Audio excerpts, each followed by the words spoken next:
Cuckoo. We're Isabel and Kim, girlfriends living in France and chatting about everything going on in our lives. Come hang out with us while we cheers an Aperol Spritz, swap stories, and get into some deep talks and share what we've learned along the way. Make sure to follow us on Instagram at cuckoo.pod. And if you like the podcast, subscribe and share with your friends. Yay. Well, nice to see you, Isabel. See you just with the one eye. I know. I was flowers. like, these flowers are beautiful, but definitely a little much for our visibility. So I'm so excited for you to share. You got to go and you were invited exclusively to the Emily in Paris in Rome, but basically as an influencer, right? To talk about and sort of preview the next season. Can you tell me about it? Recap, yes, please. I was so excited that you got to do this. So Kim and I haven't filmed in a couple of weeks because it was back to school and then I went to Rome. And this is actually the first time I've ever done any kind of influencer. I've never been to an influencer event. Yeah. I've never done anything like this. And my instinct when they invited me in August and I was like, oh my gosh, I can't do that. And I know you texted me, you said, I'm not going. I was like, what? I was like, you're one of like 10 people that got invited. Was like, you have to go. So I was like, okay, you're right. You know what? Like, I'm going. Yes. And it was so much fun. Oh, I'm so glad. Your outfits looked amazing. Thank you. I wonder if you guys have watched the new season. I know. I'm halfway through, so. But it was very cool. Honestly, I've never, like Netflix, from a marketing standpoint, I've never really seen like that level of a marketing budget, and just every single detail that went into all of it was just crazy. I've never seen anything like it. It was such a good trip. The girls who worked at Netflix were amazing. They were so nice. And I had no idea that so many people were going to be invited. There were influencers and press people and content creators from all over the world. So cool. I was in like their group of 10 from like North America, Canada, but there were girls from India, from Asia, from Russia, from Brazil, all over the place. So cool. And it was really fun. And you got to meet like Lily Collins and we the didn't whole get crew? to like meet them. Okay. I thought that we would get to meet them, but basically like the first night there was this nice cocktail party on a roof, and like 2 or 3 by 2, they all came out. The cast came out to just say something and be like, thanks for being here. But we didn't like get to talk to them one-on-one. And then the next day we got to do like a tour of all the sites from the Rome episodes. Oh, cool. Because I think it was renewed. It was actually renewed for the next season, but it seems like I think it's going to be Emily in Rome. Oh, you think they're going to change the branding? I think so. Interesting. I won't spoil it for you because you don't haven't seen spoil it. But we did like a tour in these little old vintage Fiats of all the places Rome. they went. It was just Isn't Rome such an amazing city? Rome is amazing. I haven't been in probably 9 years, and it was just such a nice thing. I didn't have a lot of time to myself because it was very quick. But I walked the red carpet. So cool. It was fun. It was really fun. It sounds so fun. I was so jealous. and everyone was really nice. That's great. Because I wasn't sure like what are influencers like. For sure. You know? I met some really nice girls, but I will say like when it was time to go home, I was like, I never want to see my face behind a phone looking at me. Like I was just like so done with like and seeing it's like myself. being on like for 3 days straight is exhausting. So it was good, but it was also like a little bit like reassuring for me because I was so impressed by the girls there. It's like a full-time job. They are prepared. They know what shots they're getting. They have everything. They're so professional. And it's amazing. I feel like my way that I've done this has just like never really been professional. It's kind of just like my life, which I also think is why it's it's so authentic for sure. It's you, right? It's me. It feels very authentic. But I also like realized I was happy. I'm so happy that I have the prop stuff too because I really like your prop baby company. You're referring to, I really like sharing stuff, but I don't know if I could do that as my full-time job all the time. And I like how I have it as like a creative outlet, but I've never really seen it as a full-time job. Yeah. And I think it's really cool to do stuff like that sometimes, for sure. But I feel like it definitely feels outside my comfort zone. But that's good. You probably grew and pushed yourself. Yeah, I pushed myself. I'll totally do something like that again. You would? That's great. But I don't know. Also, I found it very hard to leave my daughter for I bet. I know. And maybe it sounds silly, but like when I went to New York for work. I was like, okay, this is for work. But to leave for something like this, I don't know. I felt guilty about it. But I was like, this is still seems your like, work and some, creative work. But it felt like it wasn't like, I don't know. I know. I mean, it's like a little bit of our topic today. It's like the mom guilt. Yes, totally. Et cetera. But anyways, so I think it was worth it. I'm glad you went. Good. And should we dive into our topic of the day? Yes. So the topic of the day is people pleasing. Dun, dun, dun. Dun, dun, dun. This is actually something Isabel and I have been talking about for a lot over the past year. Like you and I, of just, I think the realization that I'm doing it more. And like you were saying, kind of, you have done it more since you moved abroad. And so we thought it would be good to dive into. This actually also feels like something Americans do a lot more than the French. And so we wanted to sort of talk about the differences we observe with sort of French, like people pleasing, guilt, etc. And then sort of maybe our own little like mini therapy sessions on what we're working through. And would love to hear from the audience too, if you guys face this, same type of thing, I think, as women listening from all over the world. Yes. Okay. So I noticed when I think when you're somewhere where you're so out of your comfort zone. Yes. It is because you don't feel like you know what you're doing. I think it's easy to jump into like being agreeable or just like going along with all the situations because you're like, okay, this is so different than what I know. Right. This must be how it's done here. Right. Do you know what I'm saying? Yes. Does that make sense? I mean, I do that all the time here. And there's been so many instances, like now when I look back, like since I've moved here and have my daughter here and everything, where I'm like, okay, if this situation happened in the US, I probably would have spoken up about it. And whereas here, I'm like, oh, well, that's just like the French way they do it. Even if it didn't feel like, maybe it didn't feel right inside of me. And it makes me mad that I haven't done that, but it's happened several times. And so I would say like this like little people pleasing, like becoming aware that I'm doing this has been brewing in me for a little bit. And I really do think that when you move abroad, it's easy to fall into a people pleasing mode. Yes. I think similar. For me, I think I've been people pleasing my whole life, whether it's been, in my close relationships, like with my parents, at work, like it was a very natural tendency, I think, for me. And there's probably more wrapped up in it. Like I feel guilty and then I please and then I don't listen to myself. And there's sort of this like, it's like a spiral. And I also used to get feedback at work. Like when I was up for a promotion, it'd be like, well, here's what you need to work on. And it would be like, don't please like the CEO in a meeting. Like you actually need to speak up for yourself and what you believe in, not what you think like they want to hear, or just immediately back down, because I think part of it is also like avoiding conflict. I get a knot in my stomach just hearing you say that, because you know what I mean? Like, I don't like that situation either. I know. But as women, it's like so important. And I'm actually mentoring some women right now with a company I'm consulting with, and they are facing some of these same challenges and getting some of the same feedback of like, you have to be able to stand up for your opinions, like not assume that someone's more senior than you, that you should immediately just be like, okay, they're right.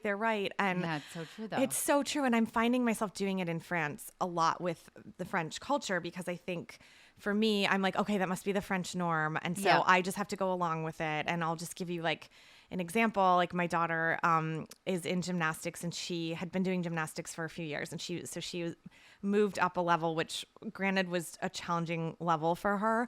And she's crying at this gymnastics. And I think just the French culture is like to not necessarily, like nurture cuddle, and coddle. It's more like, no, she's going to cry and then she'll get over it, and don't intervene. And so it's pretty serious, the activity. It's very serious. It's not like, let's play games and have fun. It's like she is 5 years old preparing for competition. Like, and because the next year would be competition in gymnastics. And so it's a lot of drills and just like perfect posture, et cetera. And I found her being really upset. And I, as a mom, like the guilt in me of like, this doesn't feel right. Like she should be enjoying this as an after school activity. And I went in and got her. I know that was very anti-French. I was supposed to stand behind the glass wall and not go in. And instead of like the French teacher having like a conversation, like, okay, what happened? Or is she okay? Like she immediately yelled at me in French and told me that I was intervening, that it's okay for her to cry, and that if I hadn't intervened, she would have been okay. And I was like, I was mad, but I don't have enough vocabulary to argue in French. And even if I did, I don't think I would have, because I assumed, like, okay, well, this is the norm in how they do extracurricular activities. And if my daughter wants to participate, then she has to fit this cultural norm. Yeah. And so that was like a real moment. I realized in the car that like my daughter's still crying. I'm like fuming inside, because then I'm confused on like, I just was like, did I just try to please and appease this person by just being like, oh, ça va, which means it's okay. And then I just leave. And then I was like, am I doing this because, I didn't stand up for what I actually believed in, which would have been, this is not like treating my daughter very nicely. Like she's obviously going through a challenging time. Can we talk about this or work through it? And it's not like she was crying for 5 minutes. No, this was an entire hour and a half, almost over an hour. Yes. Which is like, and sitting under like pretty the extreme. balance beam, not participating, and no one's going over to her. No one, and obviously, and my daughter's not even like a sensitive child that does this. Like she's actually pretty outgoing and willing to try new things. So anyways, just a small example of, I think something that I realize I'm like going with things because I don't feel comfortable and I'm not as confident. I don't know if you have examples like that. It's totally normal. I also think I think in the US, when you grow up, so like what's considered polite can often be also labeled as people pleasing. Yes. Because I don't know, like when I was growing up, like you're not supposed to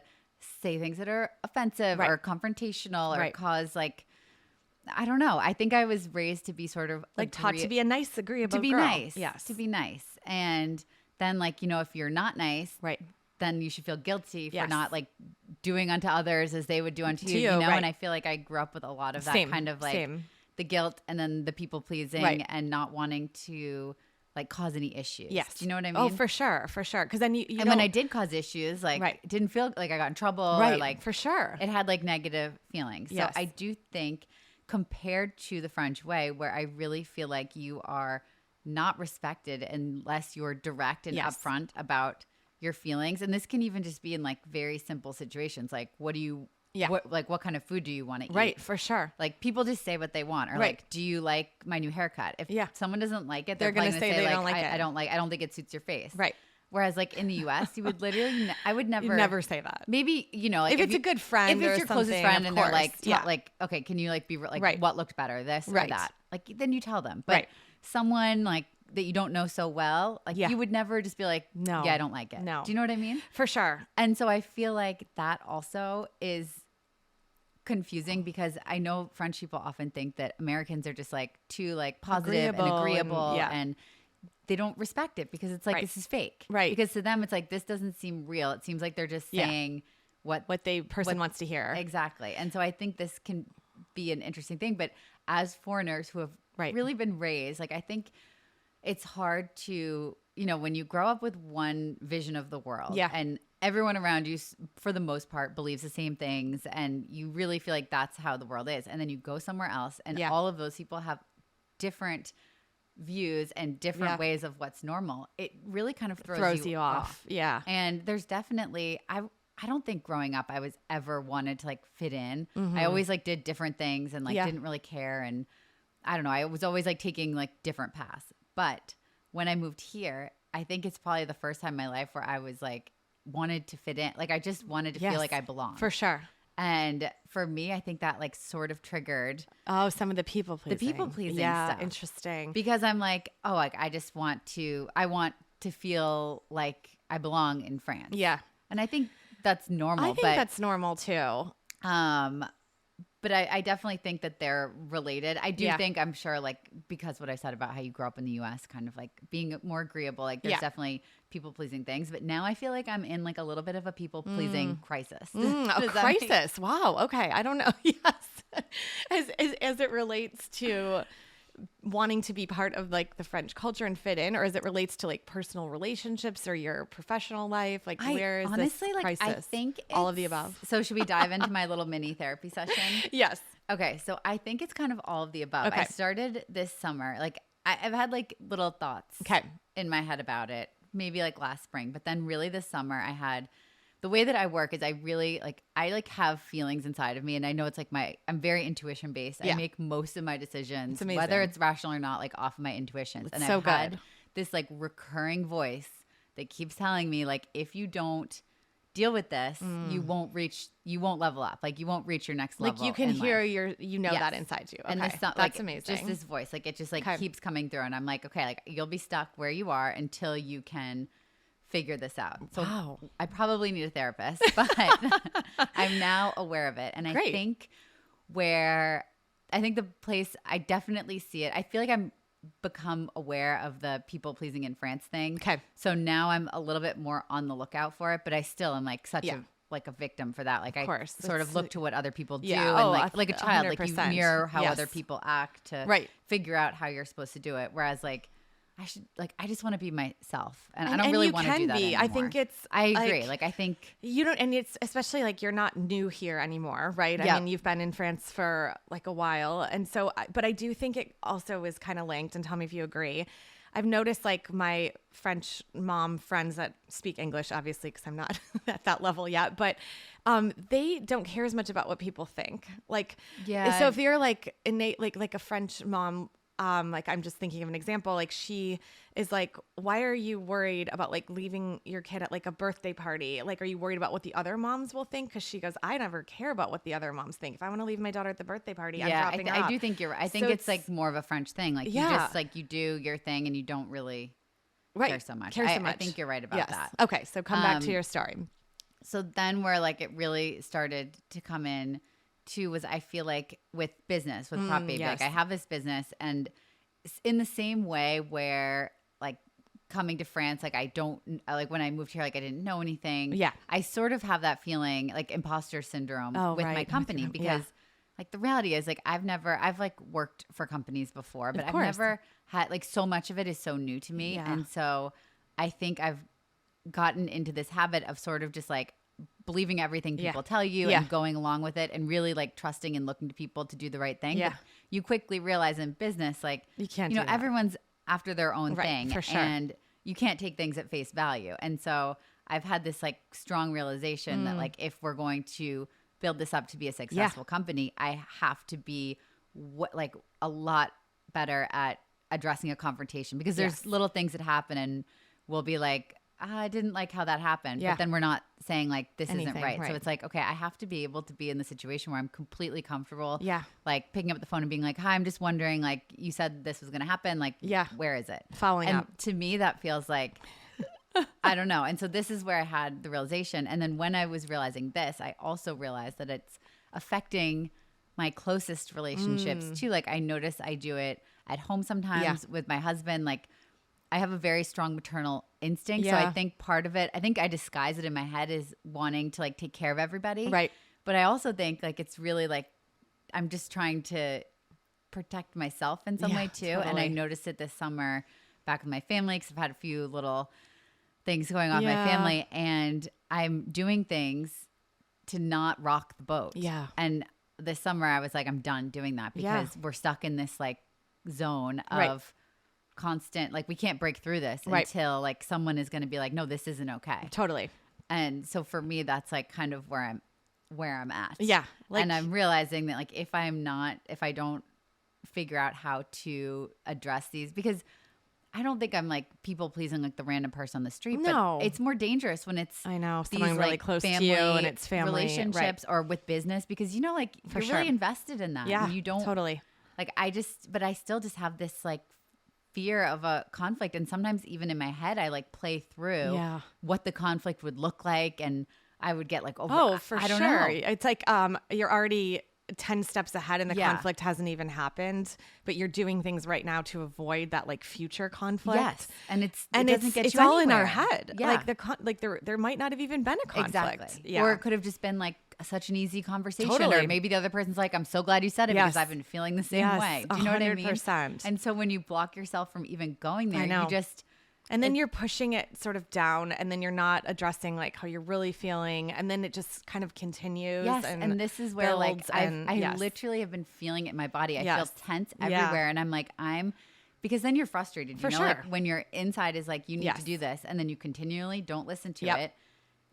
are angry at yourself. Yeah, for sure. It doesn't feel good to hold on to those energies. And I felt like my whole body is so tense and just like holding on to everything. And I'm like, I have to make this change or I'm not going to like find my I need it to find my inner balance. Yes. And to move forward. No, that makes sense. So that's where I'm at. And I think for you, like knowing you, like if you're a big intuition person and you've always listened to your intuition and like done what feels good for you, like probably now you doing like getting caught in these like sort of conflict avoiding or people pleasing probably feels even more uncomfortable because it makes me you so like resentful against myself. Yeah, and you like intuitively know that. And I'm like, why? Yeah. And in the moment, I'm like, why are you doing that? Like, why are you doing that? But you like still do it because still do it. I know. Oh, it's hard to have it to break. Oh, it's a very hard habit. I'm the opposite of you, where I'm actually trying to learn some of your intuitive behavior because I don't think I've ever listened to myself in a big way. Like I've always looked outside to kind of get the answers or for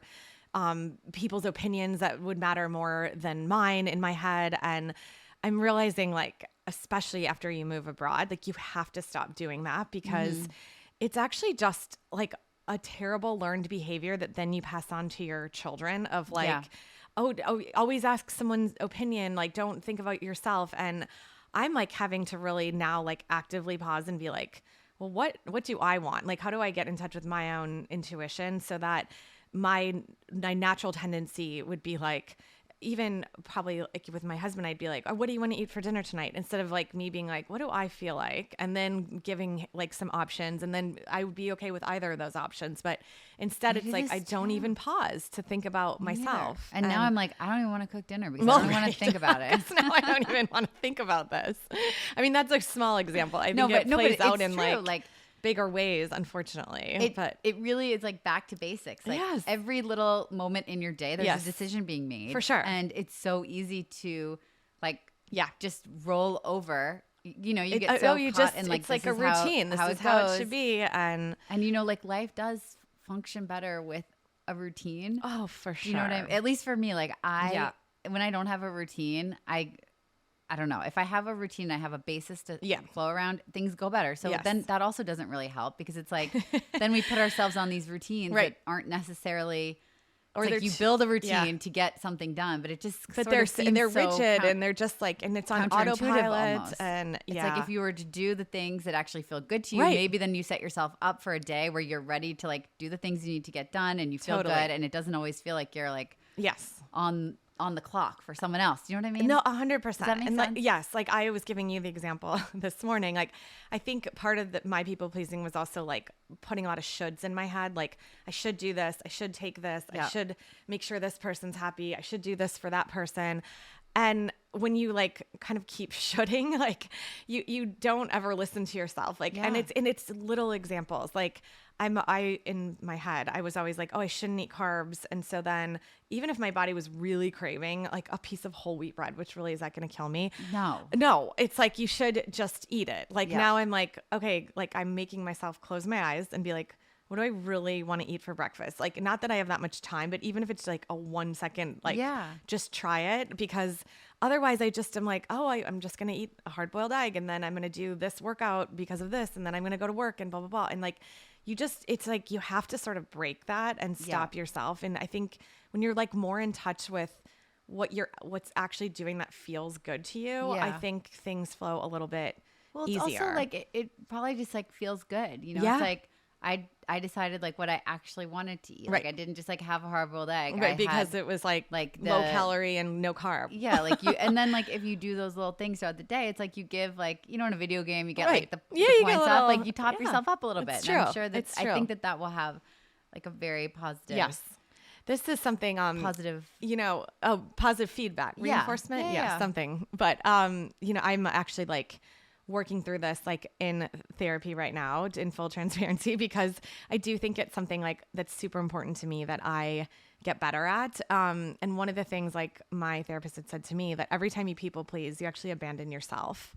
I mean, it makes sense. Which is so true. And she's like, and how long do you want to abandon yourself? Like, and it's like of any person in the world that you should abandon, it's probably not yourself first. And so for me, that's like actually having to like be like, I don't want to abandon myself. So I am going to either speak up, even if I'm scared of a conflict. Yeah. Or it's like, I'm going to listen to myself. Or it's like I think priorities also come in the way of like, what am I prioritizing that maybe is not really in touch with like what I actually want. Yeah. So like an example of that is like, I realize that like sometimes it's easy for me because I can get like, I know how to do it, and it like has a intrinsic reward, like working, like for my type of work, it's like the more work I take on, the more money I make. Right. Yep. And so I'm like, okay, that seems like an equation that could keep going in a good way, but it actually is like toxic if it's like contradicting what matters most to me, which is like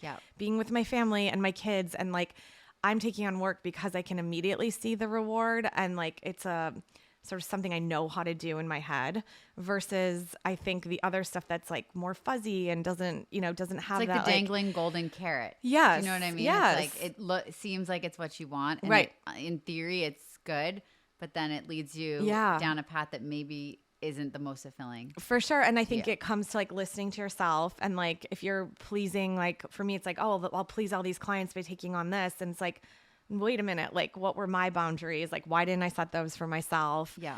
And then take work accordingly or look for work accordingly. And so that I think it's sort of like almost like it intersects both personal and professional. I think also in a way that's not super helpful for like my mental headspace all the time. So I do think it's like the awareness of it now, and like little exercises of like even just closing my eyes to think about what I like really want, and pausing matters a lot. Little things. And as we're talking about it, I'm really realizing how the people pleasing is like, it's really like at the basis of where, like it's really at the core. Yeah. Yeah. Like it isn't something that you just kind of decide to do. It like really starts from like every decision. And yes. I really like what your therapist said about like abandoning yourself, because it's true. Like when you choose something else, and like the stakes aren't that high. No, you know? It's not like that big of a deal. Like, and it's also interesting. Like, I don't know if you feel this way, but I'm noticing it in my daughter, like where she is looking at 5 years old to outside opinions from me on little decisions every day, right? Like, Mom, I want to wear a dress today, but I don't know. I don't know which one should I wear. Should I wear this one, or this one? And my natural tendency would be to like be like, oh, that pink one's cute. That'll look great. No, it's like I am now learning, like I have to actually teach her to listen to herself. Like, and I'm asking her the questions like, what feels good to you today? Like, what do you think is going to feel really nice on your body? Or like, what color is going to make you really happy that you want to wear today? And so constantly, as much as like redirecting it back. It's so interesting that like little girls have this behavior right away of like, I'm going to ask someone else. I want to make this person happy. And it could just be my daughter, but like I'm noticing it more in my daughter than my son. They also like, they mirror us. And I do think it's like the people pleasing to me, maybe I'm wrong, but I do think it's more of a feminine. I think it's more of a feminine trait, because I don't really know if I've ever met a man in my life that was like, I don't know, maybe. I can't think of a lot of men that I know that are. I don't know. Tell us what you guys think. Let us know if you have men in your life that are people pleasers. But I think that's it's so important to really, I think that's the other thing I've learned, like having kids, is like the things that aren't right with yourself, like your children will pick them. Like, oh, for sure. They just absorb them right away. Yes. So it's like, oh boy, really you really have to. Now's the time. Like work on them ourselves. But of course, like if there's something that like is like for me, this like keeps coming up my head. I'm like, I'm done. I can't. Yeah. I don't want to do this anymore. Oh, for sure. So I think I need the number of your therapist. She's amazing. But no, I do think like, it seems like some people are just also born like you, not born, maybe it's been a trait like your parents instilled in you of like being intuitive, listening to yourself. And it doesn't mean you don't have people pleasing tendencies, but I think you're able to recognize them more quickly probably than me. I've just done it so much in my life. I see what you mean, but I think my family was like, you brush things under the rug. Oh yeah. Well, mine too. Like it was like, I was really encouraged to like do things differently, or like if I had like different ideas, like they really supported that, but it seemed maybe it was more like conflict based. Like things were always kind of like pushed like everything's okay. Yeah. Like everything's okay. Like move Keep on. the peace. Yes. Yes. And I think that's also like where I struggle then because the conflict thing is not something that I saw so often, even though like it existed. And then there's like passive aggressive stuff. For sure. You know, that's hard too. Really, that's really hard. That's one thing I've always been aware of. I tried really hard not to do that, but I do find it very easy to, because then I'll notice like how I responded to something. Like say if I have like a little disagreement with my husband, maybe I haven't like directly said like that upset. Like I'm pretty good about saying like if something like upset me, like I'll bring it up at something like that really upset me. But even just like little moments, and then I'm like notice how I respond to something else, and it's like passive aggressive or like there's a tone or it's like I want to say this, but I'm going to say this. But it's worse to say the passive aggressive thing than just saying than just being direct in what you're really thinking. But I can't even get the words out of my mouth. Same. Or it's so like hard? I deflect. You know, it's like I'm like I don't want to take all the blame for this. Like and I'm not self-aware like sometimes enough to be like, oh, I'm putting that on myself, and so I try to put it back on the other person, but it comes across as passive aggressive, and it's even worse than if I had just slippery slope. Like if I had just said it. So I do think you got to like try to not like the conflict avoidant. Look, there's going to be conflicts whether you anticipated the avoidance in your head. Like it's actually really a silly thing to do. I'm realizing. I agree. But then here's my problem because I have not had like tons of conflict in my life. I haven't mastered the art of the conflict. Oh, and me I feel like maybe I'm wrong, but I just feel like French people are great at the act of the conflict because they can like say their conflict, talk through it, address it, move on like nothing's happened. For me, it's like so true. I like don't address my conflict. Right.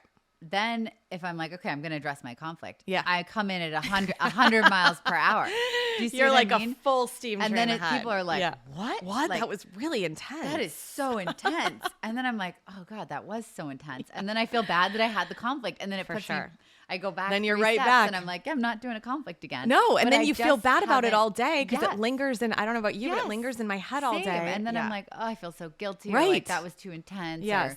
Why did I react that way? Why did I even do that? But it's like, I think this is also the problem. The longer you've been a people pleaser, the harder it is to get out of it. Because I would just love to be able to get to the point where I can like clearly, calmly, like I think I'm a pretty clear, calm person. Yeah. But I would like to be able to that translate into conflicts or just, I don't even know if conflict is the right word, but like, you know, the point where it could go two ways. Like someone could push back or they could be like, you know what, glad you said that. Yeah. We agree. Yes. But just to like do that not so intensely because I haven't done it the past 10 times and now I've decided to do it. So and now it's like really the like fierceness of those 10 times. Now I'm like punching my hands.